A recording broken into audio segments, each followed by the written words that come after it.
Itapipoca, no Ceará, possui um estúdio de produção virtual. O estúdio JB Toca 3, desde 2017, mudando a sua visão de conteúdo nas redes sociais. Entrevistas, música boa, notícias, debates de temas relevantes. Venha também ser um produtor de conteúdo virtual. Estúdio JB Toca 3 em Itapipoca, sempre pioneiro, sempre inovando. Olá, ouvintes, eu sou JB Júnior, professor, apresentador e diretor-geral da Web Rádio Cultural Estúdio JB Toca 3. É um prazer estar à frente de uma rádio que leva música de qualidade e conteúdo relevante para você, direto de Itapipoca, no Ceará. Com uma trajetória dedicada à educação e à cultura, meu compromisso é trazer para os nossos ouvintes uma programação diversificada, com as melhores músicas, entrevistas marcantes e, claro, um espaço aberto para as vozes da nossa região. A Toca 3 é mais do que uma rádio, é uma plataforma de conexão cultural onde valorizamos tanto a música quanto o diálogo com a nossa comunidade. Sejam muito bem-vindos à nossa sintonia. Aqui a cultura fala mais alto e eu estarei sempre com você nessa jornada. Estúdio JB Toca 3.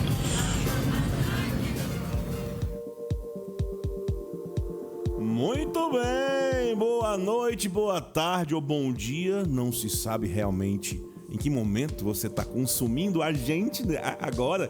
Não sei se você está deitado para dormir, está tomando café da manhã, está almoçando, ou está chegando agora do trabalho, não sei. Só sei que muito obrigado por você estar agora dando play aqui na nossa programação, no nosso site. Você está nos ouvindo agora mesmo pela web rádio. Muito obrigado por estar mais uma vez aqui curtindo as conversas que o JB traz para você. Você que é de Itapipoca, você que é do Tururu, você que é da Montada, a Registros da Uruburetama, você que é do Trairi, de Fortaleza, você que é de qualquer lugar neste mundo afora, já que estamos pela web rádio. Muito obrigado por você estar acessando aqui o nosso conteúdo, né? É sempre importante dizer que a Web Rádio Cultural Estúdio JB Toca 3 existe já há 9 anos, produz já há 9 anos mídias sociais com a preocupação de ser uma mídia de qualidade, uma mídia sem apelação, uma mídia sem sensacionalismo. Aqui, bons papos, verdades, temas relevantes, pessoas bonitas, inteligentes, cultura, música, poesia, nós trazemos pra cá. Eu sou um verdadeiro coiote das redes sociais. Quando eu vejo alguém postando coisa bacana, trago pra cá, pra bater um papo, pra conhecer o estúdio JB Toca 3. É um estúdio novo, inaugurado este ano, em 2025, nessa comemoração do 9º ano de produção. É importante mencionar e é importante você perceber que 9 anos é para 10, falta pouco. Então daqui a pouquinho eu fecho uma fatia do centenário de 10 aninhos aí de programação. E que venha mais programas aí pra gente fazer, que venha mais programas interessantes, que venha mais gente bacana, gente bonita, gente interessante para gravar com este gordinho do cabelo branco que vos fala. Sim, você que está me ouvindo na Web Rádio Cultural Estúdio JB Toca 3, nesse momento não está me vendo, e você pode se perguntar quem é ele, como ele é. Bom, eu sou fofinho, sou moreno, eu tenho cabelos brancos e sou meio barbadinho também, a barba branca. Mas não se preocupe, essa questão da audiodescrição não vai ser necessária nesse momento, porque eu vou aparecer para você que pode me ver amanhã ou depois no YouTube ou no Spotify, tá? Mas para você que não pode me ver, né, por vários motivos, eu vou fazer, já fiz a minha audiodescrição. Tô de camisa preta, tô de calça jeans, meu cabelo está bem penteadinho, porque eu acabei de me ajeitar, mas é branco, o cabelo é branco, né? Uso um óculos preto e sou bastante, mas extremamente simpático. Você pode ter certeza que sim. Mas, bem-vindos à Web Rádio o estúdio da Betoca 3 mais uma vez. Então vocês não se preocupem que vocês vão ver-nos também, eu e a minha convidada de hoje, no Spotify e no YouTube, na sequência dos dias que virão. E hoje, né, eu quero agradecer você que curtiu, que compartilhou, que assistiu ao episódio do programa passado, que foi com a Tati Vidal e o Vanderly Santos, que foi sobre as corridas de rua que estão dominando o mundo, né? Hoje em dia, se você fizer aniversário, vai ter uma corrida. Se você ganhar o 14º salário, bora correr. Tudo agora é corrida, né? Tudo agora na pipoca agora, se você não tomar cuidado, você tá passando por cima de alguém correndo, né? De óculos, de tênisinho, de look de corrida. Essa é uma trend interessante, é uma trend maravilhosa, uma trend da saúde. E nós conversamos com eles, Tati e Vanderly, no último programa que já tá disponível no Spotify e no YouTube para vocês. E foi massa, foi muito bom, foi interessantíssimo. Eles são educadores físicos e deram o show. Muito obrigado, Tati e Vanderly, pela presença. Deve estar nos ouvindo com certeza, se não estiverem correndo, né, na verdade, né? Estão nos ouvindo agora, conversando com a minha convidada. Bom, e quem é a minha convidada de hoje, minha inteligência artificial?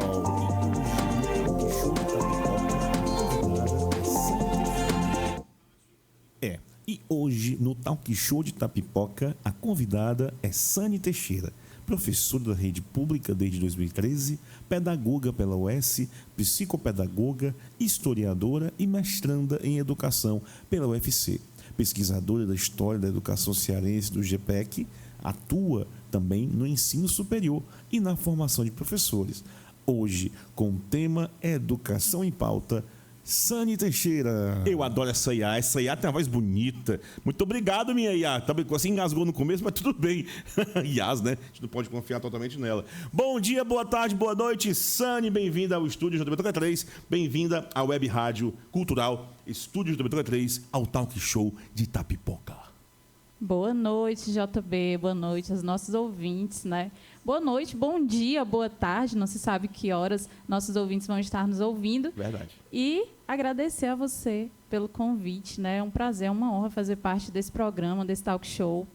É isso. Muito obrigado. Quem está nos ouvindo agora, mandando mensagenzinha aqui, é o secretário executivo de Educação Tecnológica, o senhor Estênio Magalhães. Ele que está agora chegando na Secretaria de Educação com uma missão importante, que é dar essa elevação e esse cuidado para a parte científica das escolas, dessas crianças, né?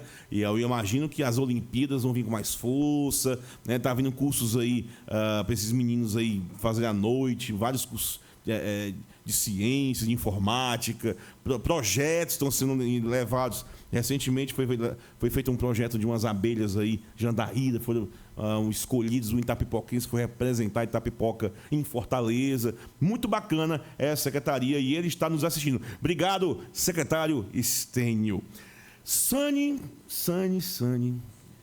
estamos aqui de frente, né? Eu vejo você uma pessoa muito atuante no seu Instagram. Acho que praticamente todo dia você bota um cardzinho lá com uma mensagem, uma formação, uma informação para a gente. Isso é muito bacana. Você, então, é um educador, como eu disse agora há pouco. Aliás, a minha IA disse, né? Com a voz linda da minha IA, ela disse. Mas, Sani, eu vou lhe fazer talvez a pergunta mais difícil que se pode fazer uma pessoa. Especialmente um programa como esse, né? De já ao vivo, com as pessoas nos ouvindo, né? Quem é Sani Teixeira por Sani Teixeira? De fato, essa é uma pergunta bem difícil de responder, principalmente porque acredito que nós não somos, nós estamos, né? Então, a cada instante, a gente está se transformando, né? E a Sani é simplesmente a Sani. Por trás de todo esse currículo, né, que a IA trouxe para a gente. Olha o IA da voz bonita. Linda. A Sani é simplesmente a Sani. Filha de agricultores, de camponeses, nascida no interior de Tapipoca. E eu tenho muito orgulho disso, né? Os meus primeiros mestres foram os meus pais e a minha família. O meu amor pela educação nasceu da família que eu tenho. que sempre cultivou em mim, sempre me ensinou o respeito, a ética, o cuidado e o valor que tem o ser humano. Então, quando eu me apresento, eu sempre lembro de um verso do Patativa da Saré que diz: eu sou da terra que o povo padece, mas não esmorece, procura vencer. Da terra bonita que a linda cabocla, com riso na boca, zomba do sofrer. E é isso. Eu sou dessa terra que o povo padece, não esmorece. Qual é o interior da Itapipoca que você disse que vem? Eu sou de Trapiá, próximo aqui à sede do município. Nasci lá. Sou de lá, continuo sendo de lá, meus pais ainda moram lá e é uma terra que eu tenho muito amor, muito carinho. Você então ainda é uma representante da década de 80? Não, você já nasceu em 90. Já é noventista. Já sou noventista. Então, nessa época, noventista, então você já teve algumas oportunidades um pouco melhores de estudo, de infraestrutura da cidade de Itapipoca, que não existia na década de 80. Eu já recebi vários convidados aqui que falaram muito de uma Itapipoca da década de 80 e 70, e era muito complicado por aqui, por não ter estrutura, não ter colégios no nível que tem hoje, ou não ter oportunidade de ensino acadêmico que hoje tem. Não havia o S, provavelmente, nessa época, não sei. Na década de 2000, ali, quando você deve ter chegado, não sei se já tinha, se tinha, estava iniciando. Aquela coisa do filho do Itapipoquense ter que sair daqui para estudar, para se formar. Aquela coisa. Então, você deve ter vivido já uma época, ou melhor, já melhorando nesse aspecto. Estou falando uma inverdade ou você ainda deu uma sofrida bastante bizarra para poder chegar onde chegou? Eu não costumo dizer que foi uma sofrida, mas foi bastante aprendizado, né? Mas, assim, hoje, a sua narrativa é o motivo que me faz pesquisar hoje a história da educação cearense. Por ter nascido numa comunidade rural, sempre tem um pouco mais de dificuldade do acesso, do transporte. Então, a escola que eu estudei, né, ela iniciou na casa de uma professora, que foi a minha avó. Minha avó foi a primeira professora da comunidade em que eu nasci. Trapiá. Trapiá é uma árvore nativa da comunidade. E assim, por ter muitos pés de trapiá, chamou-se então de Trapiá. E a escola começou, de fato, na casa dela, exatamente nas décadas que você mencionou, por volta de 70, 80. Em seguida, foi construído um grupo escolar. Esse grupo escolar ainda existe até hoje já foi fechado, mas ainda está lá o prédio. E eu estudei nessa escola, que foi construída a muitas mãos. E eu costumo dizer que a educação ela se constrói a muitas mãos. E hoje eu pesquiso essas professoras que, assim como a minha avó e assim como outras, foram responsáveis por escrever a história da educação nas comunidades rurais. Porque eu sei que, assim como ela, em várias outras comunidades tiveram outras lideranças e outras professoras que foram verdadeiros abrir de portas para que hoje eu estivesse aqui, assim como várias outras professoras da rede, tanto de Itapipoca quanto de Fortaleza e outros estados do Brasil. Então você veio de uma família cuja sua avó dava uma casa para que houvesse aulas lá. Mas a sua avó era educadora, ela também ensinava? Ela foi a primeira professora. Ah, muito bem. Sua mãe também? Ou não? Não, minha mãe ela não permaneceu na área da educação. Ela foi professora por um tempo, mas atualmente ela é agente comunitária de saúde. A gente pode dizer, por exemplo, que essa seria a lembrança da sua infância que lhe tornou professora hoje? Ou você teve outros momentos posteriores que lhe apaixonaram pela docência? Na verdade, eu sou gente que gosta de gente.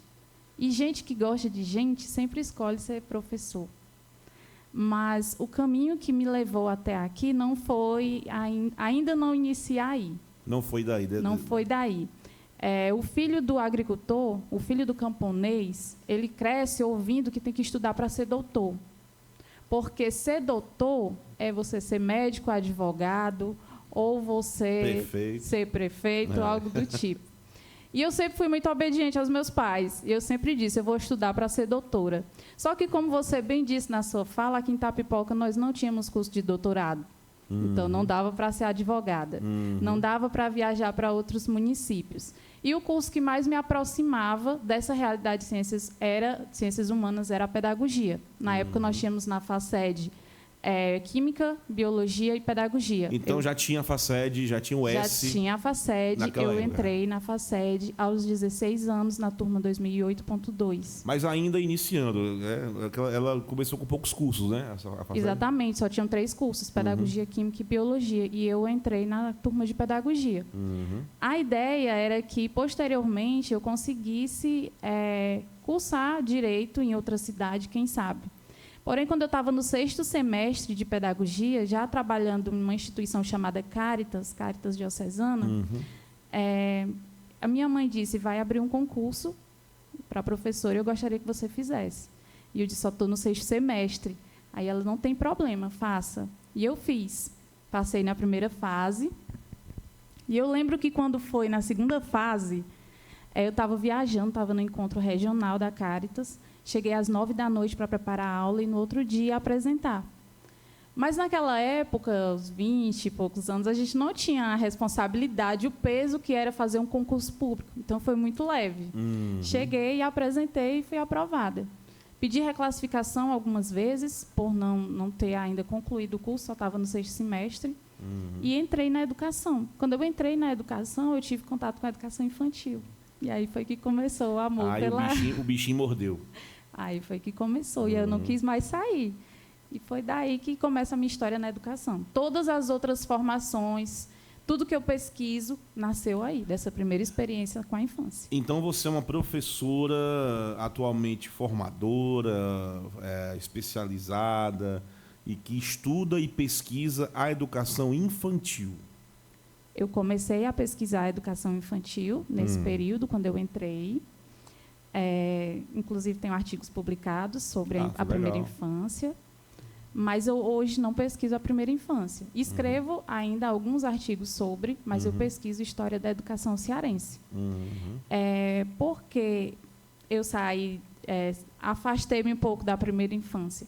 Porque essa necessidade de valorizar a minha cultura, a minha região, de onde eu vim, as minhas origens.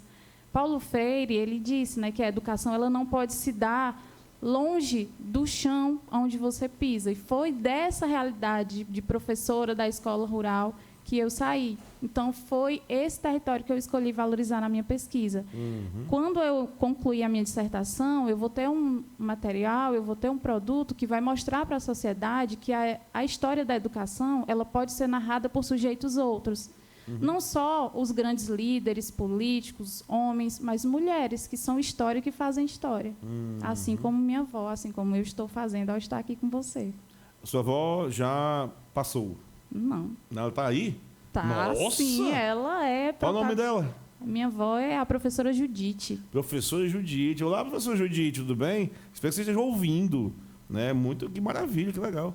Bom, já que estamos falando em vó, e quando a gente fala em vó, a gente sempre retorna para momentos onde a gente se construiu como pessoa, porque o amor que a gente recebe na infância, pelos avós, pelos pais, são realmente os tijolos muito resistentes da nossa personalidade no futuro. Então, naquela época, né, você era uma criança no trapiá, né? Quais são as lembranças e os valores que tu traz, que você diz, nossa, isso foi importante para mim, viver isso, sentir isso, entender isso e trazer isso comigo até hoje? Quais seriam esses valores, esses aprendizados que você teve nessa época? Para mim, tem uma palavra que é chave, que é o respeito. O respeito, para mim, é inegociável. Porque eu aprendi isso com os meus pais, com a minha família, e eu levo isso para onde eu vou. Os meus princípios éticos, meus valores morais. É a Sani que eu sou no estúdio do JB, eu sou no meu local de trabalho, eu sou na minha casa, com a minha família, e isso eu devo a essa infância que eu tive. Os meus pais, eles sempre me valorizaram como pessoa, e é isso que eu procuro fazer com as pessoas que convivem comigo. Os meus pais me ensinaram que eu posso ser o que eu quiser, aonde eu quiser, e que eu posso... não preciso gostar de todo mundo, mas eu preciso respeitar todos que estão ao meu redor.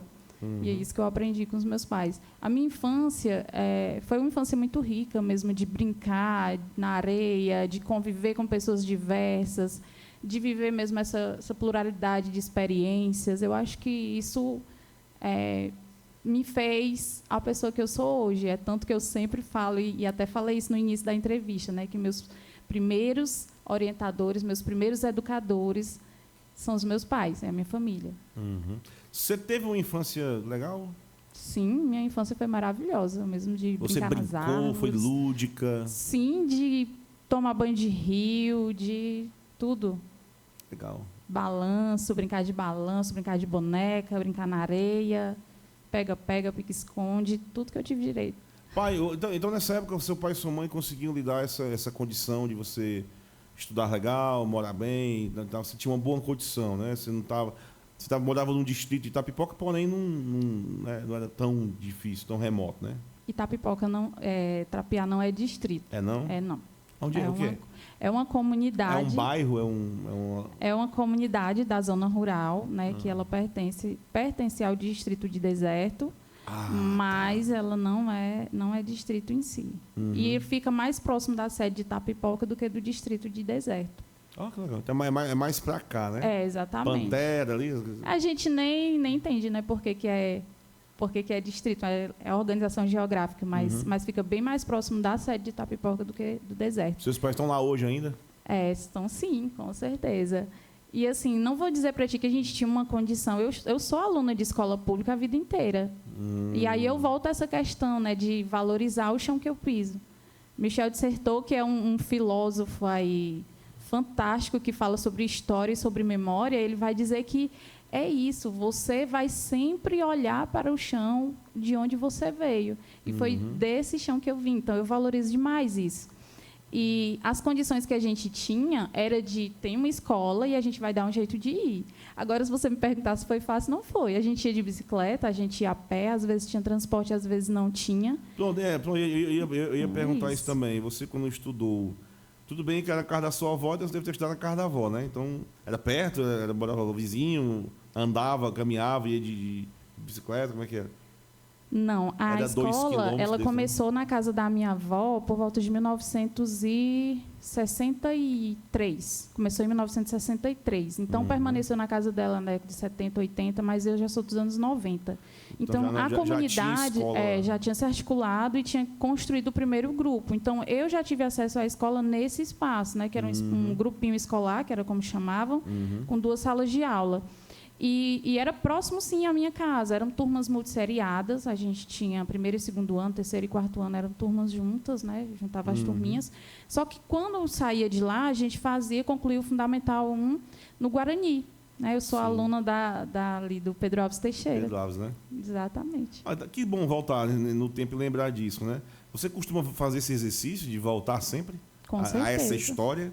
Sim, com certeza. E agora mais que nunca, né? Tem muita história igual a sua, claro, né? Da dissertação. Então, se você é filho de escola pública, você conhece outras pessoas também da tua época que também tiveram o mesmo acesso, mas que conseguiram chegar onde você chegou, né, em questão acadêmica, de estudos? Ou como é que você se diferencia ou não dessas pessoas? Assim? Era a mesma condição, mas será que eles conseguiram chegar onde você chegou? Aí a gente entra num ponto bem delicado, porque eu não acredito que as pessoas tenham a mesma 24 horas. Todo mundo não é porque a gente vive no mesmo lugar, que a gente frequenta a mesma escola, que a gente tem as mesmas condições. Isso aí, para mim, não se encaixa. Aquela questão da equidade, né? Porque assim, hoje a sociedade ela vive envolvida aí no mito da meritocracia. Aí a gente vai... as pessoas têm que vencer por mérito. Para a gente usar esse fiel de balança, a gente tinha que oferecer as mesmas condições para todos. E aí entra questões políticas, sociais, econômicas, que são diversas. As pessoas são plurais. Então, isso é bem delicado para mim. Mas nós temos, sim, muitas pessoas fantásticas. Nós temos... a minha irmã também é pesquisadora. Ela é antropóloga e hoje ela faz o doutorado dela na Universidade de Brasília, na Federal de Brasília. E... eu tenho muito orgulho também da profissional que ela é. A Lívia Teixeira, ela está também ouvindo. Oi, com Lívia. certeza ela está ouvindo. Deixa eu só cortar um pouquinho a tua ideia, não perde a linha, não. Você que está nos ouvindo aí agora, se você quiser mandar um zap para fazer qualquer pergunta para a Sani, ao vivo, quiser mandar um alô pra gente, nossa, já passou, eu atualizei aqui os ouvintes, tem muita gente, viu? Então, se você está nos ouvindo aí e quiser mandar um zap pra gente, eu vou dar aqui, contar até 5, você pegar uma caneta, vai, corre aí. Ou então abre o celular, bota assim aí, anote. 88 é o DDD, tá? 99706-6414. DDD 88 99706-6414. É o WhatsApp do Talk Show de Tapipoca. Estamos aqui ao vivo agora com a professora Sani Teixeira. Sani por quê? É uma abreviação de outro nome ou é Sani mesmo? Não, é Sani mesmo. E foi Olha, escolhido pela minha mãe. Foi escolhido pela minha mãe. Ela estava assistindo um programa de TV. E ela viu uma moça que tinha acabado de passar no vestibular. Né? Estava dando uma entrevista e ela viu, opa, ela não é gira. Aí já foi. Tá, mas desculpa, continua a história. Não, mas é isso. Então, a gente tem muita gente bacana, tem muitos pesquisadores, tem muitos profissionais, temos muitos professores da rede que foram, né, oriundos dessa mesma escola que eu estudei, que a minha irmã estudou. Mas, Sônia, estão em vários lugares aí afora. Essa questão de um jovem secundarista sair da escola de ensino médio, adentrar a universidade e se tornar um pesquisador, seguir pela linha da metodologia científica, isso não é muito normal, não. Isso não é muito comum, não. Tá? Eu sou biólogo formado pela UFC, eu sou especialista também em ecomorfofisiologia floral. Esse talento para a ciência, infelizmente, nossas escolas ainda não, as secundaristas ainda não nos preparam com tanta força. Tem as coisinhas científicas, tem as feirinhas de ciência, mas ainda não é assim aquele foco. Vamos criar pesquisadores. Eu acredito, e talvez você possa concordar ou não, existem países que investem muito mais nisso aí, já novinho, nessa questão da pesquisa, da ciência, do estudo, né?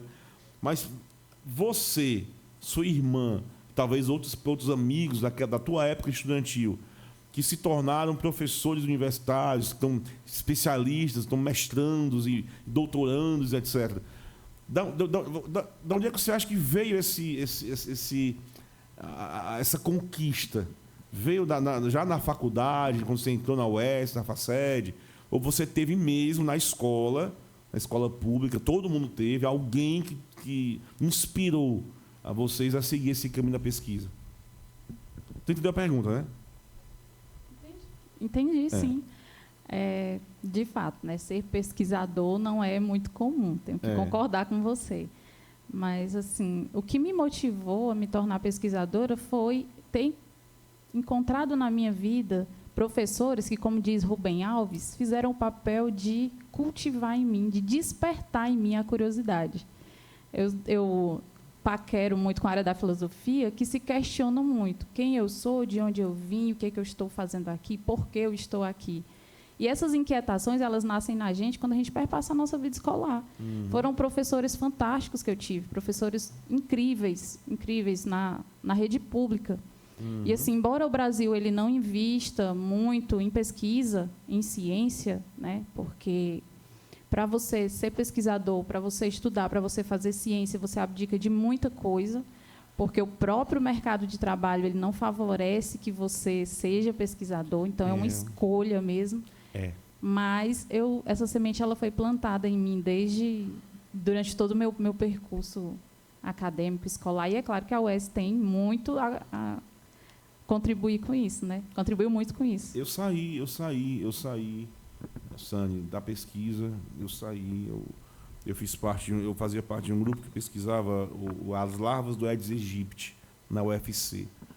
Naquele auge da dengue, foi em 2005, 2004.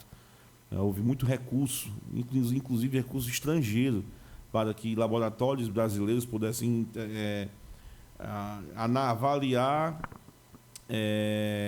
as condições de vida e morte das larvas do Aedes aegypti, né?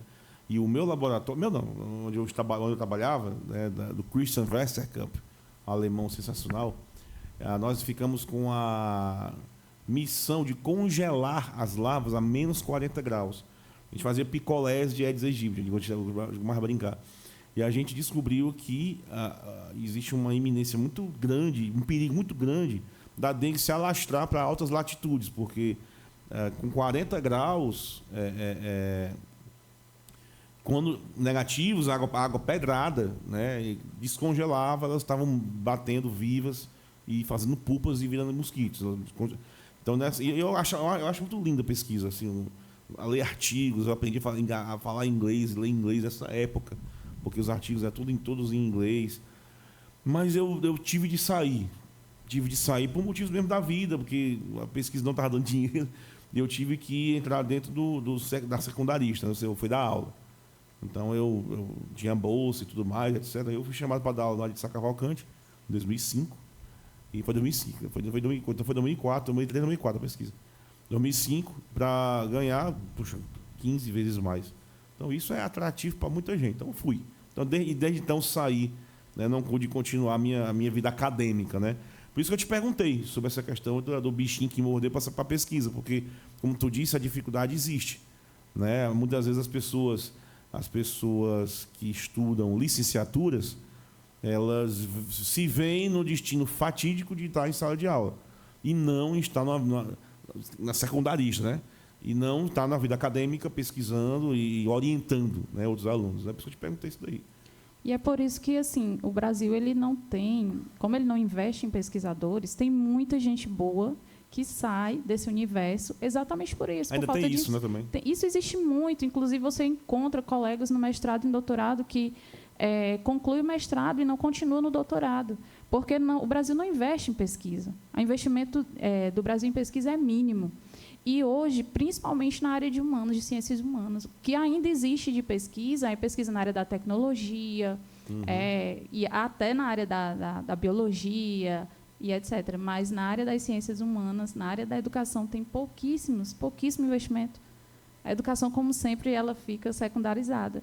E, assim, escolher esse campo de atuação é um ato político, né? É um ato ético, de compromisso mesmo com as minhas origens e com o trabalho que eu desenvolvo. Eu preciso desse conhecimento para fazer uma educação verdadeiramente transformadora. Porque tem uma frase até da Frida Kahlo que eu levo comigo sempre, que ela diz assim: eu não preciso que você pense como eu penso, eu só preciso que você pense. E para pensar, preciso estudar. Eu acho interessante, Sânia, o seguinte... Você chegou aqui no estúdio e você... Eu estou nem lembrado se foi agora gravando, mas foi nos bastidores. Você falou que tinha 33 anos, né? E você falou de um jeito como se você fosse uma velha centenária, né? 33 anos é zerada, né? A Sânia hoje, com 33 anos, está aonde queria estar quando ela era adolescente, pensava? Ou ainda está na carreira? Eu estou exatamente onde eu queria estar. Exatamente onde eu queria estar. E, assim, estou trilhando o caminho que eu escolhi, né? Porque eu escolhi a educação porque eu acredito na educação. Independente de todas as mazelas que existem no sistema educacional brasileiro, né, como um todo, eu escolhi estar na educação. E não existe outra área de atuação que me faça mais feliz. Até quando eu prometia para o meu pai que eu ia ser doutora, no fundo, eu dizia para ele: eu vou ser professora universitária do curso de Direito. Porque aí fazia os dois, para mim e para ele. Mas ser professora sempre estar na área da educação sempre foi o meu...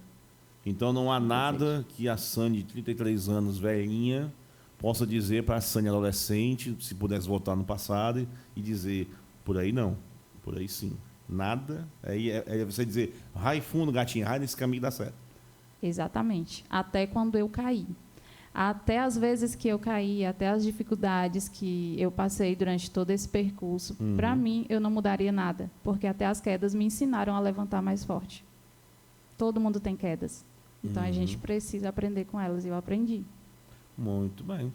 Sânia, muitas pessoas... Ainda existem muitas faculdades de pedagogia por aí.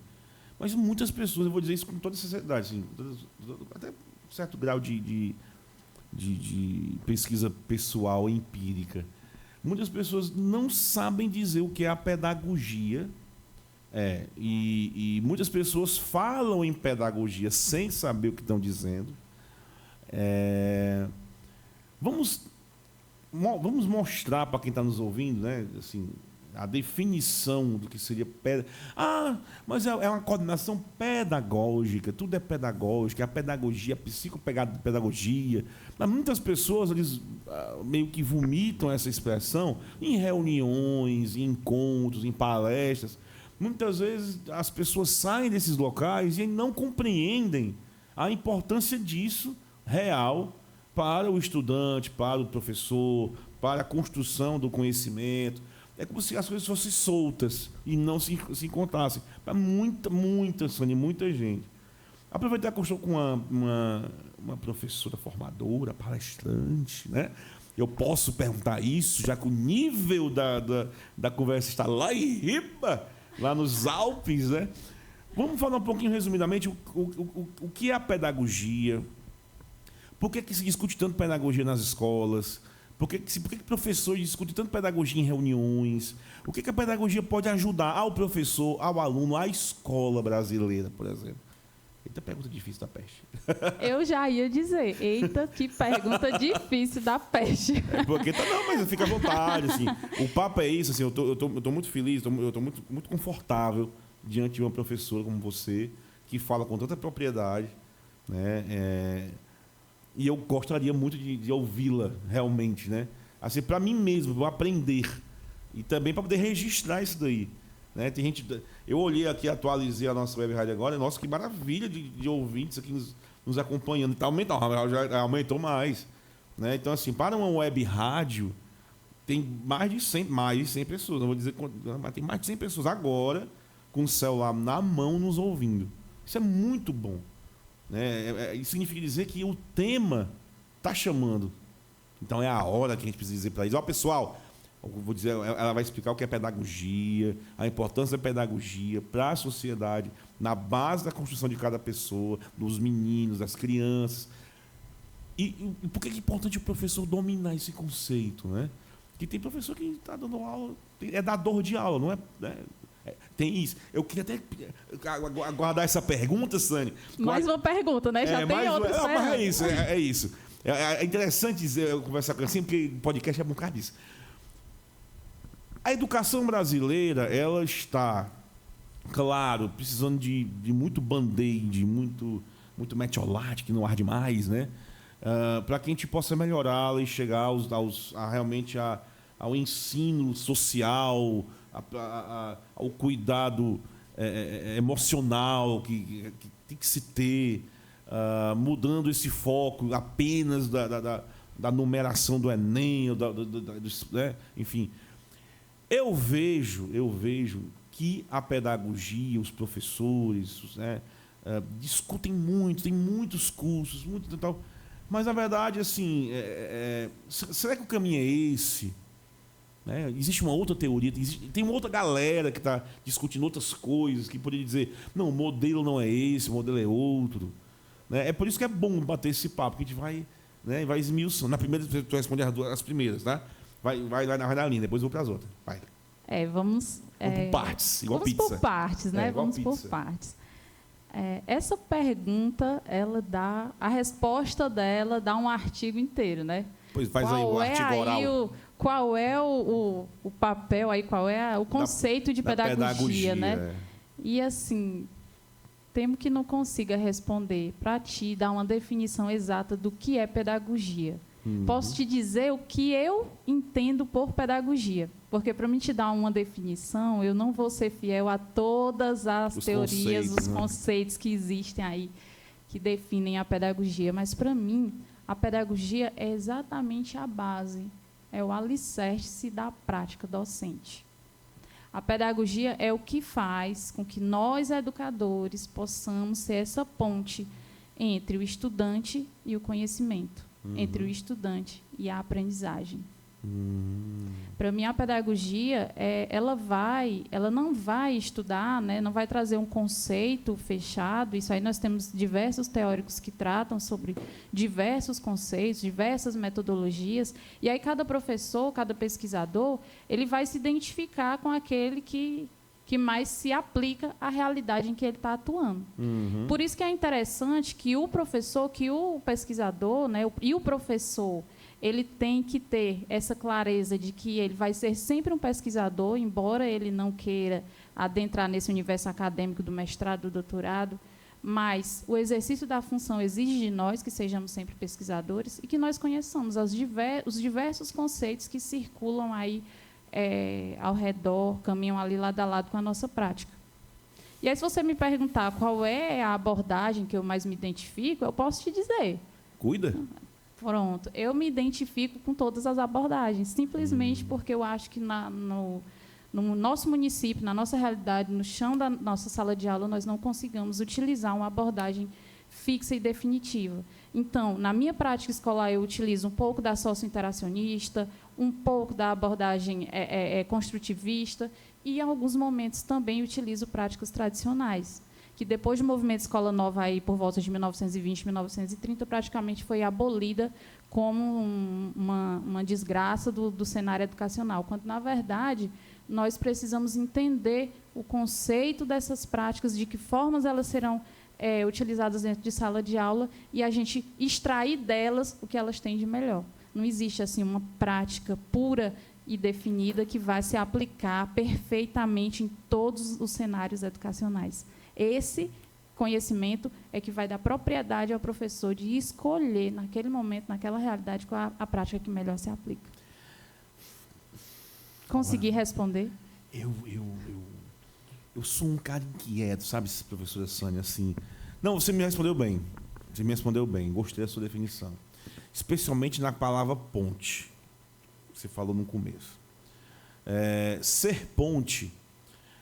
vou até fazer aqui uma comparação bem interessante, bem infantil, com a historinha dos 3 porquinhos.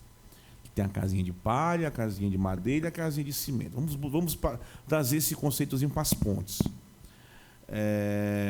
A pedagogia, ela vem se atualizando, acompanhando, ela vem evoluindo desde a época da palha para o momento do tijolo e do cimento, tendo hoje um mundo tão veloz, de informações tão rápidas, onde a construção do conhecimento, ela necessariamente não segue os mesmos ritos que eu, JB, que tenho 42 anos, e vou completar 43 amanhã. Amanhã não, que dia é hoje? Depois da manhã, né? Vou fazer 43 depois da manhã. Eu tive uma metodologia de aprendizagem. Eu tive um professor diferente, eu tive uma escola diferente. Os alunos, meus amigos, eu era diferente, né? Naquela época não havia as mídias velozes e o Google, e quem nem imaginava isso naquela época. Hoje você tem o conhecimento, eu vou até confundir, vou usar nesse momento o sinônimo conhecimento e informação, são diferentes, mas vou usar agora igual, certo? Hoje o conhecimento e a informação chega para a gente sem a gente precisar do protocolo do professor, sem precisar da escola, sem precisar do ritual, tudo. Hoje eu tenho uma filha de 7 anos, eu tento ensinar a ela alguma coisa da metodologia que eu aprendi, né, do pincel, da lousa, da construção do que é conceito, que é fisiológico, e da exemplificação. Tento, né, a gente já percebe que há uma impaciência, já não tem a atenção já foge para outro canto. Os meninos estão com a visão inquieta, as mentes inquietas. A pedagogia, eu anotei essa pergunta quando tu falava. A pedagogia, ela está acompanhando isso. Há teóricos que lidam com esse tipo de conteúdo do mundo hoje veloz, né? Da não construção do conhecimento, mas sim da imposição dele, do jeito que é. A minha filha mexe num tablet sem eu precisar ensinar a ela. Ela pegou o tablet e foi, aprendeu. Né? Sem professor, sem escola, quer dizer... Tu entendeu a pergunta, né? Assim, aí, o que me inquieta é isso. Está tendo discussão sobre isso, e se está... Estamos prontos para esse mundo hoje, a escola está pronta, o currículo está pronto para receber esses meninos e ensiná-los um mundo como ele é hoje? Porra de acho, eu pergunto mesmo.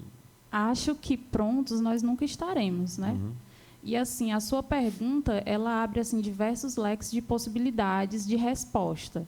Primeiro, a pedagogia, né, ela vamos diferenciar aqui a pedagogia da metodologia de sala de aula. A pedagogia, o currículo, a metodologia fez aí um... Foi, a pessoa inquieta, né? Então tu me ajuda aí, vai.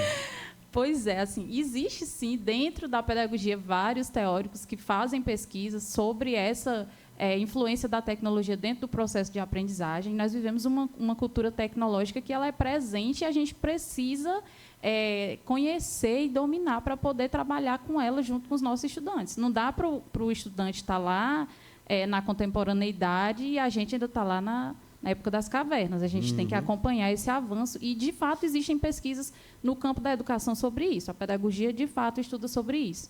Mas, quando você me pergunta sobre isso, enquanto metodologia, eu me preocupo. Porque, historicamente, JB, e isso, historicamente mesmo, voltando aí para a época das caravelas, o Brasil ele tem aí um costume de empurrar ao professor as metodologias, as inovações de goela abaixo. Não existe, nunca existiu, isso não é de agora, uma preocupação em preparar o professor para o cenário. A gente viu isso muito claramente no período da pandemia. Na Covid, Exatamente. Verdade. Então, assim, precisa-se que isso aconteça. Se está acontecendo enquanto metodologia, eu acho que estamos caminhando a passos lentos. E aí, se você me perguntar se a culpa é do professor, eu te direi claramente que não é. Nós temos aí políticas públicas que precisam realmente olhar cuidadosamente para a formação do professor para atuar nessa área. E aí, a gente não pode negar exatamente isso, né? A cultura lúdica da infância mudou e existem também pesquisas que falam sobre isso e trazendo aqui para a realidade do público que está nos ouvindo, a gente tem diversos psicólogos, que a pedagogia e a psicologia, desde os anos 20, elas caminham juntas, né? A psicologia ela trouxe grande contribuição para dentro da pedagogia, de forma que hoje o professor, dentro do curso de pedagogia, ele consegue entender de que forma a criança aprende, de que forma o cérebro da criança se desenvolve, para que ele possa atuar de forma coerente no processo de aprendizagem daquela criança. Então, existe hoje o Léo Freiman, que está aí o tempo todo ensinando os pais com vídeos, palestras, com formações, Ele teve com canais. Teve aqui em Itapipoca e ele traz também essa questão de limites dentro da infância, uso de telas. Temos também o Rossandro Klingen, que é outro que trata sobre isso com muita veemência, e diversos outros. Esses são os mais populares, mas tem inúmeros pesquisadores que tratam sobre isso. Legal, eu vi uma palestra do Léo Fraim, né? Eu tenho acompanhado ele nas redes sociais, e tem uma coisa interessante que eu escuto dele, é essa questão realmente da tendência perigosa das crianças escravizarem os pais. Como o pai para mexer uma coisa, eu posso fazer isso, eu posso fazer aquilo. O meu filho gosta disso aqui, quer isso aqui. Quer dizer, eu até brigo muito aqui em casa, assim, a minha filha, às vezes as pessoas, enfim, chegam para ela: você quer comer isso aqui? Você quer aquilo outro? Quer dizer, você dá a ela um poder de decisão que ela não deveria ter, porque é óbvio que ela não vai querer comer o feijão, não vai querer comer o alface, nem o tomate, nem a vitamina. Não. Essa questão de perguntar: você quer? Você dá a ela um poder que ela não pode ter ainda, que é sua responsabilidade enquanto criador, pai, de dar a ela uma boa alimentação, ensinar a ela o que é um alimento saudável, né? E isso é um exemplo. Tem outras coisas também, né? A hora de dormir, você quer dormir agora? Não, é hora de dormir e vá. Né? Esse tipo de limite, o Léo Fraim tem dito muito, e eu concordo com ele.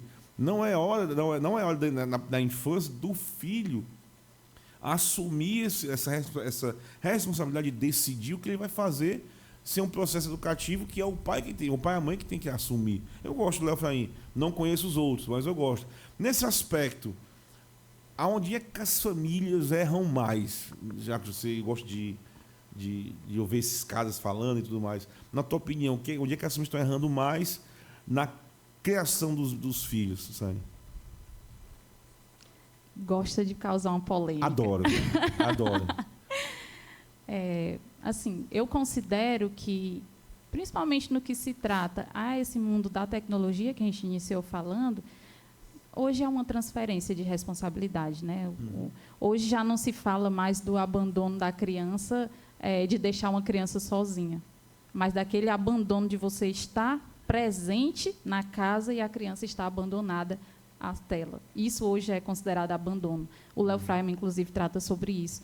E, para mim, hoje, os pais estarem com uma rotina sobrecarregada, né, de trabalho, de responsabilidades, e terceirizar esse trabalho para as tecnologias é algo que me preocupa em relação ao desenvolvimento da criança da primeira infância. Não dá para controlar, tem tudo lá, né? Exatamente. E dá sim para controlar. Só que exige muita responsabilidade dos pais, coisas que muitos de nós, acho que pelo ativismo que a própria sociedade nos impõe, acaba deixando isso um pouco de lado.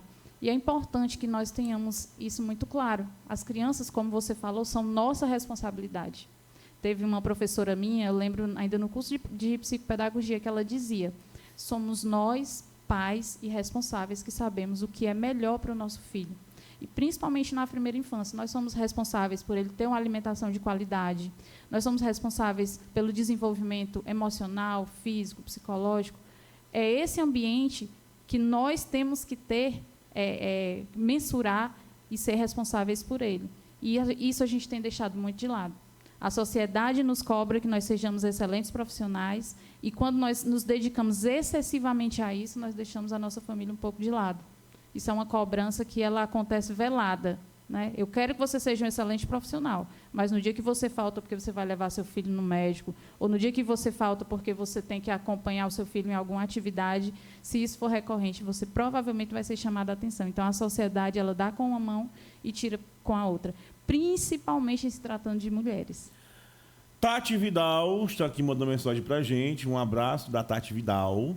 Trabalhei na escola do Trapiá com a professora Iraneide em 2016. Muito bem, obrigado, Tati, pela audiência aí. Você Sani, é casada, tem filhos? Sou casada, tenho filhos, tenho dois filhos. Essa parte eu pulei, né? Sou casada com o Rodrigo Ramos e tenho dois filhos, o Pedro e a Liz. Pedro tem 13 anos e a Liz tem 6 anos. E a professora Iraneide foi minha professora. Também? Foi minha professora. Muito bem, muito bem. Passando para lembrar que estou torcendo. Tem mensagens, tem para você aqui. Que estou torcendo pelo seu sucesso. Você é incrível, disse Priscila. A Priscila é maravilhosa. Ela é uma educadora física, né? Trabalhou com a gente na CAF. Estive trabalhando um tempo lá e ela esteve comigo e é uma parceira, professora maravilhosa. Aqui uma mensagem, pergunta sobre os filhos dela. Perguntei, meu filho, ela tem 2, estão bem. Muito bem. Tem nós aqui. Boa noite, boa noite. Digo boa noite, mas digo o nome e a pergunta. Boa noite para todos vocês também. Muito obrigado. Sani, você também gosta de história, né? Você é historiadora. Você pesquisa, né, em cima da história da educação cearense. Qual é o tema principal? O que é PPGE? Explica aí para nós. O PPGE é o Programa de Pós-Graduação de Pesquisa em Educação. Pronto, da UFC. Da UFC. Você está lá, né, agora? Sim, eu sou mestrado? aluna do PPGE, mestrado em Educação. Muito bem. Qual é o tema central da tua pesquisa? Explica para a gente. Pronto. Eu pesquiso, né, exatamente o surgimento das escolas rurais e, especificamente, a Escola Rural de Trapiá, que iniciou na casa da minha avó, como eu falei no início da entrevista. Legal. Essa pesquisa, o cerne dessa pesquisa é, de fato, apresentar, né, para o município, para o Ceará e para o Brasil, como surgiram, como se democratizou o acesso ao ensino nas áreas rurais. Show, show. E quando você tem uma preocupação com a educação, e você é uma pesquisadora, nós não podemos deixar de mencionar esse atual modelo de educação por números, educação por dados. A busca pelo diagnóstico através de avaliações. Que isso gera dados, né? Você é uma pesquisadora, é uma cientista, sabe que dados são importantes, é preciso tê-los. Há alguma... Agora vamos falar disso, né? Para Sânia, pesquisadora, professora Sânia, esse modelo de busca de diagnósticos iniciais, anos finais, anos iniciais, o Enem, a forma da avaliação que também é feita, está correto? É por aí? Ainda tem que evoluir? O que é que você, como uma acadêmica, uma estudiosa, pensa desse modelo? Como você disse, né, os números eles precisam existir. O financiamento da educação pública depende dos números que os estudantes geram com esse sistema de avaliação. Agora, o que me preocupa, de fato, é a forma como isso tem ganhado território, como isso tem ganhado espaço dentro dos debates com os professores. Parece-me que a avaliação ela parou de ser um processo natural do desenvolvimento, da carreira acadêmica dos estudantes, para virar algo realmente que gera uma pressão muito grande, tanto sobre os estudantes, como também sobre os professores, né? Hoje nós temos diversos municípios, escrevi agora, junto com uma colega, né, minha amiga, coordenadora, a professora Ivaneide, a gente escreveu um artigo sobre isso, a gente pesquisou um pouco sobre isso, que existem vários municípios no Ceará e no Brasil que eles utilizam a avaliação diagnóstica desde a educação infantil. Quando a gente sabe que a avaliação dentro da educação infantil ela é um processo, né?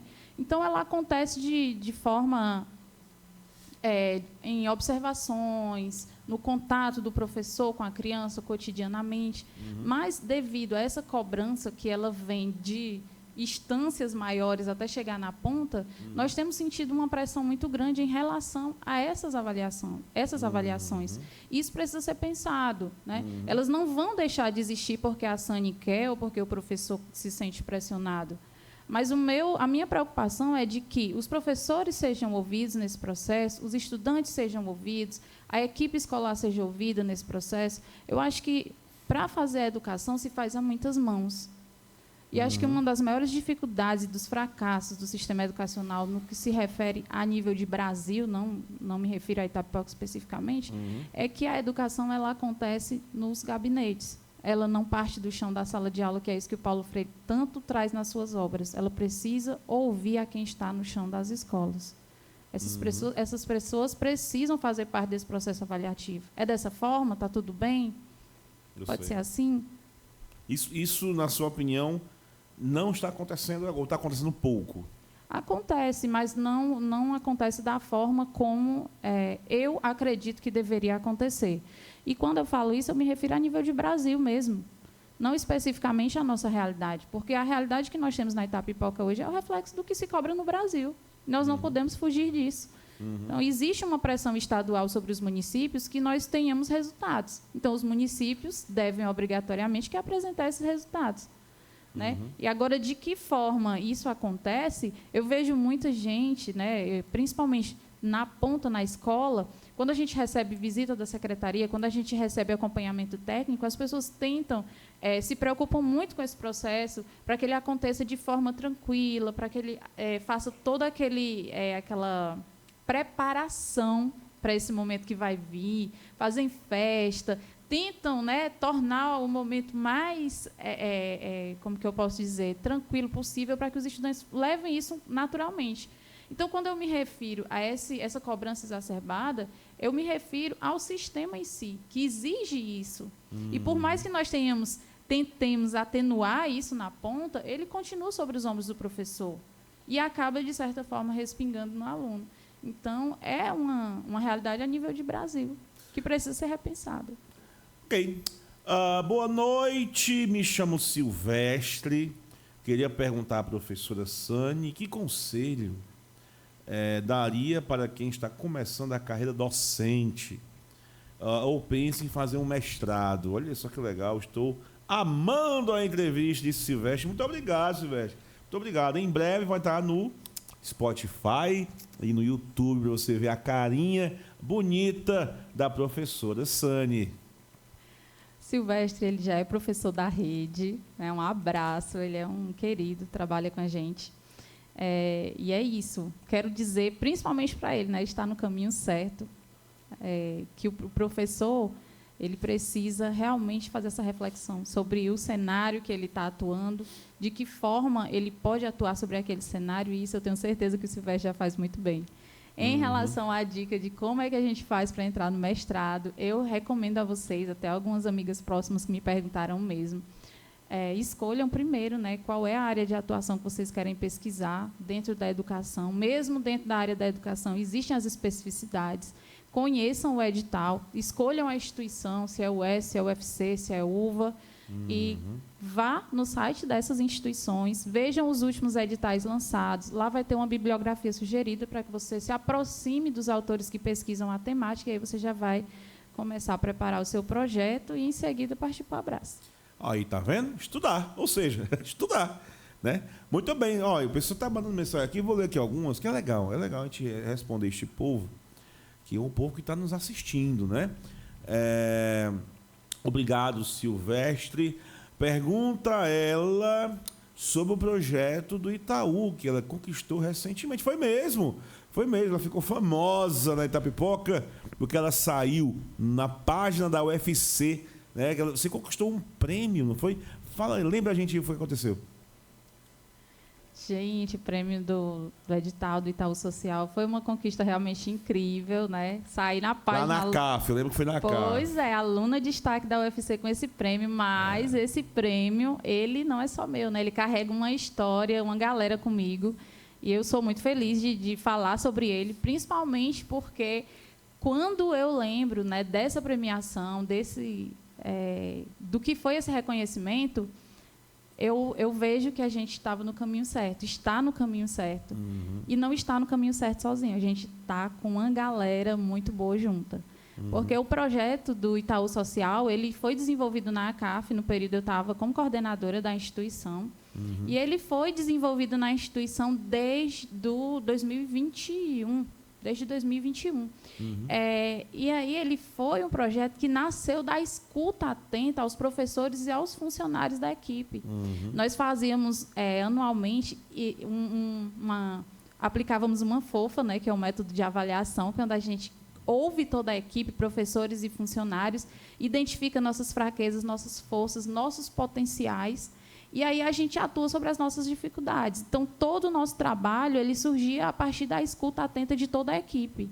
Do professor, a portaria, a pessoa que estava na cozinha, na limpeza, todo mundo fez parte desse projeto. Então, quando ele foi desenvolvido no 2021, ele surgiu, foi aplicado, passamos por um processo de avaliação do próprio grupo, que avaliou ele positivamente, e nós continuamos reaplicando. Nós reaplicamos ele no 2023, no 2024, e no 2024 foi a versão que foi premiada. Ele contou com o apoio de todo o grupo de professoras da ACAF, inclusive da professora Priscila, que estava mandando alô aí para a gente, de toda a equipe que desenvolveu. Esse projeto nasceu da escuta dos professores. Eu fiz todo o processo, né, de ouvi-los, de buscar o que mais se encaixava naquelas demandas, mas foram esses professores, e é muito importante reconhecer isso, que fizeram o projeto acontecer. Porque existe muito material didático por aí, JB, muito material bom. Quando é que esse material vai fazer o diferencial? Quando tem gente que acredita. E elas acreditaram, eles acreditaram. É preciso crer, né? E é trabalhar. Preciso acreditar e fazer a diferença. São excelentes. O grupo da CAF é um grupo que eu tiro o meu chapéu, tem a minha admiração pelo nível dos profissionais que nós temos ali. E, com certeza, é um prêmio que eu me orgulho muito. Exatamente por ter conquistado junto com essa galera boa. Quem fez essa pergunta foi o Pedro Henrique. Obrigado, Pedro Henrique, pela participação. Mas tem mais uma. Você quer molhar um pouco a garganta enquanto eu pergunto aqui? Parece que você está falando muito. É professora. Pois é, muito. Né? E eu estou até saindo um pouco da minha linha de conversa com ela, porque quando eu convidei ela, eu queria conversar com ela sobre alguns temas, né? Mas a conversa está fluindo tão legal aqui, tão suave, que eu estou aprendendo outras coisas e está ficando bom também. Boa noite, estou aqui ligadinha no programa. Muito obrigado. Parabéns pelas excelentes perguntas e por quem faz as perguntas são vocês. Muito obrigado a vocês. e por deixar nossa garota tão à vontade. Olha quem é esse. Realmente, ele tem o dom, viu, gente? Muito obrigado. Oi, aqui a Leide Teixeira, irmãzinha. Olha, vem, irmãzinha. Lembrei de você. Não, ela não é a minha irmã, não. Minha irmã é a Lívia. Ela é minha. Errei. Ela foi professora da CAF junto comigo. Hoje nós somos colegas de trabalho. Fica lembrando pra sua irmã aqui. Já trabalhei com a Sani no anexo à CAF e pude acompanhá-la de perto. Desde o início, quanto que ela é dedicada e apaixonada pelo que faz. E encheu de coraçãozinho aqui. Admiro muito. Estou amando o programa. Muito obrigado. Queria saber, 2 pontos, como foi, Sani, conciliar o mestrado com o trabalho na educação. Filhos, vida fit, vida fit. Eu vejo o Instagram dela, tá malhando com as amigas, etc e tal. Aí, pergunta boa, hein? Vai que é tua. Pergunta muito boa. Gente, Obrigado, Leide. Quero agradecer a Leide pela participação, né, pelo apoio. Muito obrigada. Pela escuta do programa. Aliás, agradecer a todos que estão nos ouvindo. Fico muito feliz, né? É um reconhecimento muito grande. Deixa eu atualizar de novo aqui, vai. Responde. Mas então, como é que concilia? É só luta atrás de batalha, meu povo. Não dá para negar isso, a guerra existe, né? Mas assim, eu não posso negar que eu tive até... acho que muita gente que está ouvindo a gente viu a entrevista com a Lisiane, que foi pelo telefone, né? Ela me ligou para parabenizar pelo edital da premiação do Itaú Social, e nesse vídeo eu toquei sobre o assunto, né? Que eu tive o apoio, né, do prefeito Felipe Pinheiro. Acho que sem o apoio dele eu não teria conseguido, porque, de fato, é muito puxado. Não dá para você dizer que é fácil, porque não é. E é por isso que tantos desistem. Então, eu realmente procurei a Prefeitura Municipal, procurei o Felipe, falei com ele sobre a situação, os dias que eu precisaria me ausentar para estar, de fato, na UFC. E regularizei isso. Tive o apoio da minha escola, da minha coordenação, da minha direção, que acolheram realmente, né, esse passo, né, essa conquista da minha vida como algo que realmente faz parte do nosso trabalho. Nós precisamos nos profissionalizar, nós precisamos estudar. Então, o que eu achei que seria mais difícil foi realmente... Eu fui, de fato, acolhida, tanto pela gestão municipal, né, pelo prefeito, quanto pela minha escola. E, assim, os meus colegas de trabalho... Nos dias que eu preciso me ausentar, ao contrário do que eu imaginei, eles são muito solícitos, eles sabem onde eu estou, eles sabem o que eu estou fazendo. Semestralmente, eu compartilho com a minha escola, com a gestão da minha escola, quais são as disciplinas que eu estou matriculado, os dias que eu vou precisar me ausentar, então foi muito tranquilo. E o restante é à noite, de madrugada, a hora que dá certo. A Eliane Rodrigues participou aqui também. Sabemos que não é fácil para uma mãe, mulher, filha, esposa, professora e tantas outras responsabilidades que temos. Só sabe a luta quem está nela. Você é um ser admirável e de uma potencialidade enorme. Desejamos tudo de melhor, chuva de bênçãos em sua vida. Estamos aqui na torcida. Família Luiz Gustavo. Aí, corra boa. Eu amo eles, né? São pessoas incríveis. A Eliane, o Luiz Gustavo é meu afilhado. A Eliane é a mãe dele. Né? Trabalhou comigo também, conheço como pessoa e como profissional, são pessoas incríveis, inclusive inspiração. E, de fato, é isso. Muitas vezes eu saio da UFC às 9 da noite, venho para casa de carro, para poder estar no outro dia disponível para trabalhar. Mas foi isso que eu escolhi.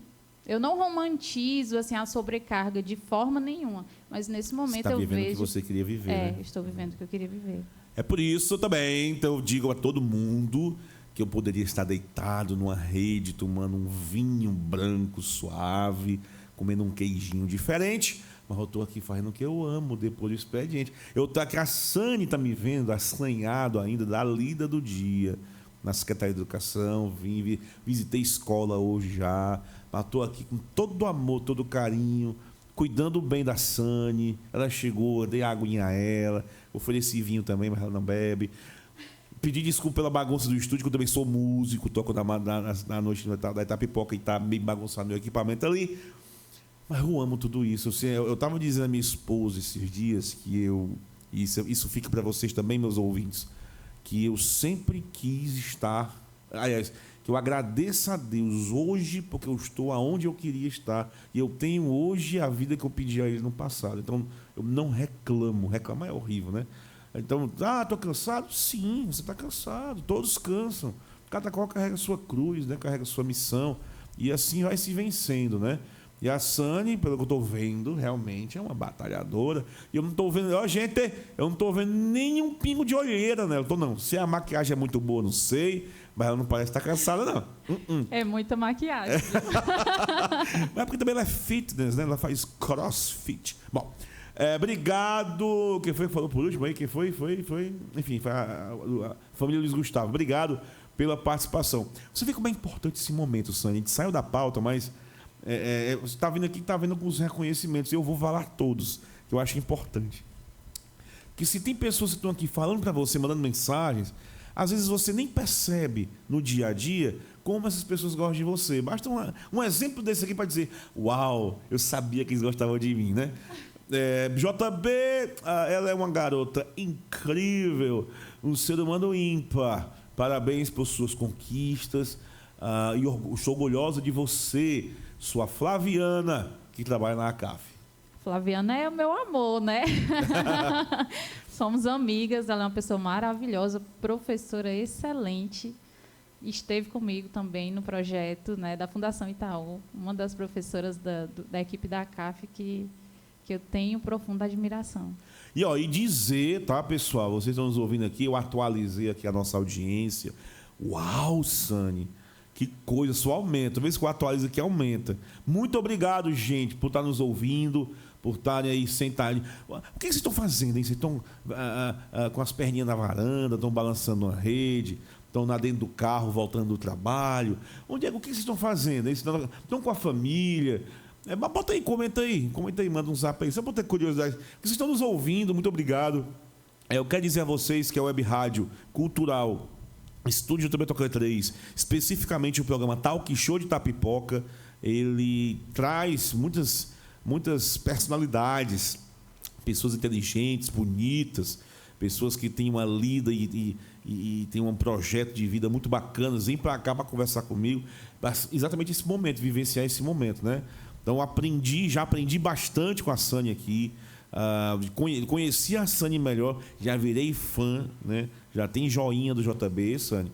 Vou continuar acompanhando ainda mais o seu trabalho. Eu quero que você termine seu mestrado, faça sua tese, compartilhe com a gente, para a gente poder estudar. Vá para o doutorado, lá fora, se for possível, para aprender mais e ainda mais outras culturas e volte para compartilhar com a gente. Eu vou ser seu torcedor.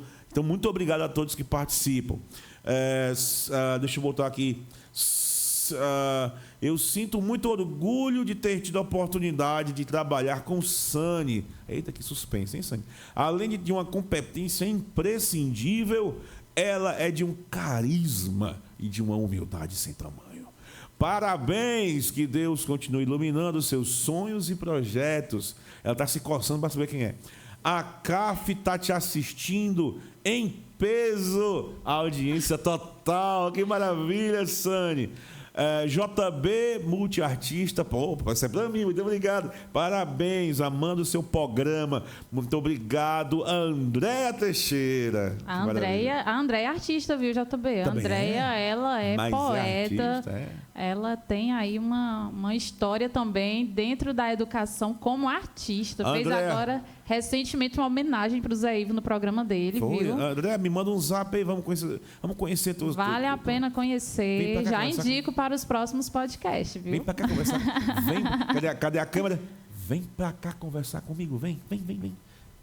Sim, muito obrigado, Andréia, pela participação. Uau, hein? Olha, ela é maravilhosa. Postou aqui, Flaviana de novo. Coraçãozinhos e boa noite. Só tenho a agradecer à professora Sani pelo trabalho desenvolvido no anexo ACAF. Você deixou uma história lá, viu, bichinha? Que bom. Você é uma grande profissional. Te admiro demais. Derenice Castro. E muitos coraçãozinhos. Excelente, professora maravilhosa. Uma potência da educação itapipoquense, essa mulher, viu? Pois é. E já pode convidar a Andréia para o programa. Quem foi que disse aqui? A Leide Teixeira. Com certeza. Muito bem. Hashtag André. Vem pra cá. Vamos bater um papo. Pessoal, assim, obrigado pela participação. Vou agora voltar à pauta, né? Que é importante. Olha que eu vou, hein? Nisso aqui. Disse André aqui. Pode vir. Sânia, geralmente eu gosto de terminar o programa com uma hora e 15, né? Eu vou estender um pouquinho mais, tá? Mais uns 15, 20 minutinhos. Não, porque eu queria conversar contigo sobre uma coisa que preocupa muito, que é essa questão da criminalidade nas cidades. E, com certeza, a criminalidade ela absorve a juventude, né, que sai das escolas ou que não consegue ver nas escolas um modelo de vitória na vida, né? Falando assim, especificamente de evasão escolar, especificamente, né? Qual é a tua opinião sobre isso hoje, enquanto pesquisadora? Está alta, está média, está baixa, está maquiada? É alta? Porque assim, o que a gente costuma observar no atual projeto político educacional é que a evasão está caindo, está bem pequena, né? Mas ela ainda existe, né? O que está boa mesmo, está ruim? O que tu observa sobre isso? Qual o cenário posto para a pesquisadora Sânia Teixeira? Gente, mas nós conversamos sobre todo o sistema educacional brasileiro hoje. Sim. Então, evasão escolar, eu percebo a evasão escolar ela assim mais nítida no ensino médio, nos anos finais da educação básica, no ensino médio. E aí, por que isso acontece, né? Nós temos aí inúmeros fatores sociais que contribuem para a evasão escolar. Acredito que nem um adolescente, nem um jovem, nem uma criança, ela acorda às 7 da manhã e diz, opa, não quero mais ir para a escola. Acho que tem todo um processo psicossocial aí por trás. Uhum. E, assim, existe, de fato, políticas educacionais, e aí eu falo, na realidade do meu município, de estar em busca desses estudantes e conseguir, de fato, diminuir essa evasão escolar. Hoje a gente tem aí a busca ativa escolar, os gestores, tanto no município quanto no estado, eles fazem visitas domiciliares, o professor vão em busca desse estudante aonde quer que ele esteja. Mas aí, quando você me faz essa pergunta, me lembra de outra pauta, né, que eu não posso deixar de falar aqui. Porque eu acredito que é impossível a gente resolver as mazelas da educação, e a evasão escolar é uma mazela da educação, só com o trabalho da escola. Para que a gente consiga realmente chegar na origem desse problema, nós precisamos de uma educação plural. E essa educação plural ela acontece no diálogo intersetorial. Hoje já existem algumas leis que dialogam, né, de forma intersetorial, principalmente na primeira infância. Desde 2011 a gente já tem lei sobre isso, mas eu não percebo que, na prática, nós tenhamos avançado a esse respeito. No município, na primeira infância, como eu disse, nós avançamos significativamente, nós temos uma gestão muito atuante, temos, inclusive, o trabalho que o gabinete da primeira-dama faz, e a gente consegue ver isso, mas, quando eu me refiro a educação como um todo, a nível de Brasil, a gente percebe que esse diálogo ainda não acontece. Na ACAF, nós vivemos uma experiência, né, em parceria com a FACED, né, com a professora Beatriz, de propor alguns projetos dentro da instituição que nos permitisse dialogar com outros setores. Por quê? Porque a escola sozinha ela não é capaz de resolver esse problema. Se tem alguma coisa que impede esse estudante de chegar na escola, a gente precisa dialogar com esses outros espaços onde ele frequenta. E nessa parceria, nesse diálogo intersetorial, que a gente consegue realmente resolver e chegar na origem desse problema. Então, eu acho que esse é o caminho, o diálogo intersetorial.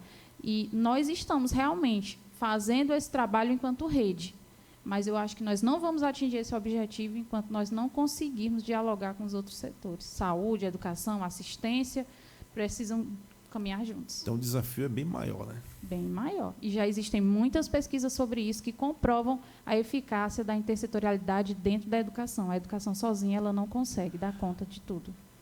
Eu vou lançar aqui um tema e eu quero que você discorra brevemente sobre esse tema, falando sobre a importância do tema, se é um problema ou uma solução, e se for um problema, uma opinião do que possa ajudar a resolver.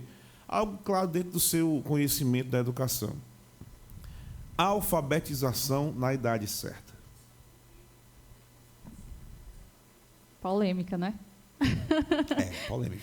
Se fala muito nisso. Se fala muito nisso, é o assunto do momento, né? Alfabetização na idade certa. A gente sabe que o Ceará é referência, né? É aqui que surgiu. E começou em Sobral, né? E começou em Sobral. E assim, quando você me pergunta sobre a alfabetização na idade certa, eu acredito que o processo de desenvolvimento da criança, né, que culmina na alfabetização, ele inicia na educação infantil. Ele inicia no primeiro contato da criança com a escola. E se nós formos falar de contato com o mundo letrado, é de fato dentro da escola, mas a gente sabe que desde a barriga da mãe a criança já está ali ouvindo história, já está tendo contato. Uhum. E assim, para mim é fundamental que essa criança tenha uma base. E essa base, de fato, começa na infância, no Centro de Educação Infantil, nos anexos como a CAF, como Monteiro Lobato e vários outros que existem aí no município. Outra polêmica. Se você tivesse 20 milhões de reais, você botaria ele agora no ensino infantil, anos iniciais, ou no ensino médio? Obviamente que eu colocaria na primeira infância e nos anos iniciais. Não tem como você construir uma casa de cima para baixo, tem que vir de baixo Gostei para dessa cima. frase. Não dá para construir uma casa do telhado, né? Tem que construir uma Não, tem que ser da base. E a nossa base, ela precisa ser valorizada. Uhum. Muito valorizada. Muito bem. Gostei dessa frase, gente. Gostei. Não se dá para construir uma casa de cima para baixo. Verdade. Então, o que dá para a gente aí, esse aprendizado do que você falou, que é preciso ainda mais investir na primeira infância, né? Investir na primeira infância e nos anos iniciais. Como um processo contínuo, né, que propõe a base nacional, é que tenha um processo contínuo de aprendizagem. Inclusive, a base propõe que haja realmente um processo de transição e não uma quebra. Será que nos últimos anos, isso realmente, o que você falou, realmente não estava acontecendo? Que era muito investimento no ensino médio e pouco embaixo? Não era isso que vinha acontecendo, não? Na tua opinião? Ou não? Como? Nos últimos anos, você não via muito mais investimento em Enem, em ensino médio, em vaga na universidade do que no começo? O processo de alfabetização no Brasil, ele é lento. De fato, ele é lento. Se você for estudar, né, o processo de democratização do acesso à educação, você vai ver que as escolas, né, pensadas para a infância, elas têm uma história muito recente. O grande boom da educação infantil, do olhar para a primeira infância, ele veio a acontecer já praticamente na contemporaneidade. Nós não temos aí um olhar voltado para a infância desde a antiguidade. Sim. Então, é um processo que vem aos poucos caminhando. E quando a gente olha para os últimos 20 anos, a educação infantil ela tem ganhado espaços nos locais de discussão. Hoje existem fóruns de educação infantil estaduais, municipais, nacionais, que dialogam a qualidade da educação infantil. E cobram isso dos governos, e cobram políticas públicas adequadas. Então, isso faz toda a diferença. Porque quando o povo cobra, tem um olhar diferenciado. Mas nós, de fato, estamos caminhando. Homeschooling ou escola? Escola. Por quê? Por que a gente quer americanizar tudo? Por quê? Por que a gente não valoriza o que existe de belo em nós? Não é desvalorizar o outro, mas valorizar primeiro o que é nosso, né? E existe muita importância na relação professor-aluno, né? O professor, o contato físico, verbal do professor com o aluno, o chão da sala de aula, essa questão social dos amiguinhos de sala. Hoje tudo isso aí está muito ameaçado, né? Pela próxima pergunta que eu vou lhe fazer. Educação presente, presencial ou EAD? Educação presencial. E essa tendência, não te preocupa? O que é que tu fala? O que tu entende sobre isso? Não me preocupa. Não me preocupa porque, assim, hoje mesmo eu estava conversando sobre isso, né, na escola, conversando com a coordenadora, e a gente estava dialogando sobre isso. Os meios de comunicação, a EAD, a internet, os cursos online, eles conseguiram democratizar o acesso ao ensino superior. Foi a partir desses cursos que muitos estudantes conseguiram escolher um curso e realmente cursar algo que gosta. como eu falei no início da entrevista, a gente tinha 3 cursos presenciais aqui em Itapipoca. E depois a gente começou a ver vários outros cursos que começaram como extensão da UVA nos finais de semana aqui em Itapipoca, e depois começaram a surgir as instituições que realmente elas têm aula semipresencial. Então, você vê que hoje o acesso ao ensino superior ele foi, né, entre muitas aspas, democratizado. E isso se deve ao acesso à tecnologia. Só que quando eu falo de preferência, né, é porque eu valorizo muito esse contato, que é o que nós estamos tendo aqui agora. Quando você está presencial, quando você está com contato, você vê que você planeja ali um roteiro, mas esse roteiro ele se tece ali por vários caminhos. E isso no EAD ele é um pouco prejudicado, né? E assim, eu costumo dizer que nada substitui esse contato, né, físico. Embora eu seja a favor dessa democratização, eu acho que a gente realmente precisa também ter esse contato. A família e a educação. A família está realmente participando do processo educacional dos seus filhos ou está só jogando a responsabilidade? Não podemos generalizar, né? Tem famílias e famílias. Acredito que tem muita gente comprometida, sim, com a educação dos filhos e que tem muita gente também que não está. E aí tem outra questão, né? Tem muita gente que não está porque muitas vezes não tem condições de fato estar. É como quando você tem que estudar ou trabalhar. Você trabalha para sobreviver, então você vai ser, de alguma forma, induzido a escolher o trabalho. E assim, a mesma coisa quando você tem filhos. Você precisa trabalhar para sustentar os seus filhos. E muitas vezes esse trabalho, esse excesso de trabalho e de responsabilidade acaba te tirando um pouco desse contato com os filhos, com todas as responsabilidades. É por isso que no campo da educação a gente tem que estar o tempo todo aí em diálogo próximo com a família, para estar o tempo todo conversando com os pais. Às vezes a gente percebe alguma coisa ali, já chama o pai para conversar, saber o que está acontecendo, por que aquela criança está tendo aquele comportamento. E muitas vezes são situações de, ei, pai, mãe, eu estou aqui, eu quero ser ouvido, eu quero ser visto. E aí isso vai repercutir em comportamentos, às vezes, de agressividade, às vezes de rebeldia, de uma forma de chamar, de fato, a atenção. Isso na infância, na adolescência. Muito bem. Sani Teixeira, professora, pesquisadora, atualmente lotada. Tu dá aula em escola municipal em Itapipoca, é isso? Exatamente. Está onde hoje? Está onde? Estou no anexo Monteiro Lobato, é anexo da Escola João Araújo Teixeira. Muito bem, muito bem. Trabalha na sede de Itapipoca. Sani, obrigado por ter vindo, obrigado por ter permitido esse aprendizado. Aprendi bastante, achei interessante. Eu fiquei com muitas pulguinhas atrás da orelha também. E isso é o ideal para quem gosta de ciência, é o ideal para quem gosta de pesquisa, que é você nunca ter suas respostas 100%. Pelo contrário, cada vez que você responde uma pergunta, abrem-se mais 10 perguntas, e isso mantém a gente vive enquanto o ser que aprende. Obrigado pela tua presença, obrigado a todos que participaram com a gente aqui, que mandaram mensagens, que vão compartilhar e curtir depois, e que vão assistir a gente no Spotify e no YouTube depois. Fiquem ligados nas nossas redes sociais, sigam o nosso Instagram, @programa.jb_toca3, e também acesse nosso site www.radiojbtoca3.com.br, pois lá vai estar disponível esse episódio com a Sani, que está assinando o programa Talk Show Podcast 2025, número 17. Muito obrigado, Sani. Dou a você esse minuto para você dar a sua consideração final, já lhe agradecendo mais uma vez e dizendo: haverá outros convites, com certeza. Então, muito obrigado. Eu que agradeço. Eu agradeço muitíssimo pela confiança no meu trabalho, na minha fala. Agradeço a todos que estão nos ouvindo. Muito obrigada pelo carinho de vocês. Realmente me sinto lisonjeada. E gostaria de encerrar com uma frase do John Dewey, que ele disse que educação não é a preparação para a vida. Educação é a própria vida.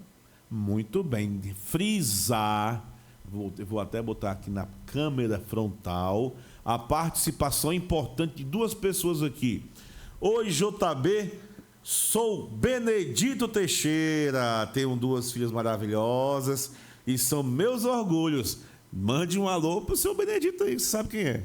Eu sei sim. Meu pai, estou muito feliz que meu pai esteja me ouvindo agora, né? Meu pai é meu maior exemplo. Meu pai é... Tá no Trapiá agora? Não, meu pai está na minha casa. Ah, muito bem. Tá na minha casa. Tá esperando tu chegar pra fazer a janta.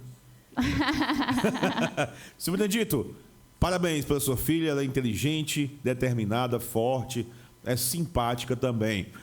Um abraço aí ao esposo, o nome dele? Rodrigo Ramos. Rodrigo Ramos, quem tem nome binomial é gente forte, né? É igual o JB Júnior. Rodrigo Ramos, né? Muito obrigado. Muito obrigado, não. Boa noite, Rodrigo. Então, você foi lembrado, um grande abraço. E os filhos que se chamam? Pedro e Annalise. O Pedro e a Annalise. Eu tenho que mandar um abraço para minha mãe também, né? Mandei pro meu pai, não posso deixar de mandar um abraço para minha mãe que está assistindo a gente. O nome dela? Minha mãe é a Sandra. Tudo bem, dona Sandra? Com certeza está ouvindo a gente. Parabéns pela filha. Oi, JB, estou aqui ligadinha no programa, curtindo muito esse papo cabeça. Papai é cabeça, viu? Eu não tinha nem condições de dar um papo desse, que sou muito inferior. Aproveito para te parabenizar pela iniciativa e parabenizar a minha mana querida. Olha, ela apareceu. Muito bem. Eu sempre acompanhei a trajetória dela de pertinho e me orgulho com cada voo dela. Que alegria de ouvir ela falando sobre educação. Esse território tão profundamente humano, onde se tecem saberes, memórias e esperança. Educar é sempre um gesto de pertencimento, um modo de construir mundos possíveis com saberes outros. É bonito ver essa voz ecoando. E ela disse, sou Lívia Teixeira, muito bem. Deu para sentir aí a fala do antropólogo, né? Escreveu quase um artigo aí no comentário. Até parecia um artigo, né? Muito bem, Lívia, obrigado. Em breve você vai olhar para a carinha. Tá onde a Lívia agora? Tá no Trapiá, a Lívia mora no Trapiá. Tá todo mundo aqui. Ela ótimo. tem lá. Você falou que ela estava fazendo em Brasília ou fez? Sim, não, ela está cursando. Ela tá cursando, né? Está cursando ainda, entre idas e vindas de Trapiá a Brasília. Muito bem, muito bem. Está por aqui. Olha, vocês têm que ver no Spotify e no YouTube depois desse episódio de novo. Pra vocês verem a desenvoltura da Sani aqui. Sani, então muito obrigado, né? Obrigado a todos pela audiência, já se despediu. Você quer deixar alguma... tem que perguntar, você não deixou nenhum arroba para o pessoal seguir? Deixa aí, siga meu Instagram, vai, cuida. Eu preciso, né? Convidar claro, todos precisamos hoje em dia, seguir, né? Meu Instagram é Sani0303 e @livros e sonhos. Pronto, eu queria saber o que é Livros e Sonhos. Eu realmente vi isso daí. Antes de terminar, o que é Livros e Sonhos? Cuida pra aí, vai, explica pra gente. Livros e Sonhos é uma página, né, que ela é puramente profissional. Lá eu posto todas as minhas conquistas profissionais, posto dicas sobre educação, posto os cards que você falou, né, conversa sobre educação, participação em eventos, palestras, formações. E eu escolhi esse nome porque realmente é viver entre livros e sonhos. Muito bem. Quem quiser contratar a palestra dela, vai no direct. Muito obrigado a todos. Obrigado à família da Sani, a todos os ouvintes aí do ACAF. Obrigado a todos os alunos que mandaram mensagens. Valeu. Fiquem cientes de uma coisa. O programa JB Toca 3, o Talk Show de Itapipoca, é exatamente isso. É esse bom papo, é esse bom conteúdo que você pode com certeza compartilhar nos grupos da sua família, da igreja, do trabalho e etc. Muito obrigado a todos. Até o próximo programa, se Deus quiser. Tchau, tchau. Tchau, tchau. Tchau, tchau.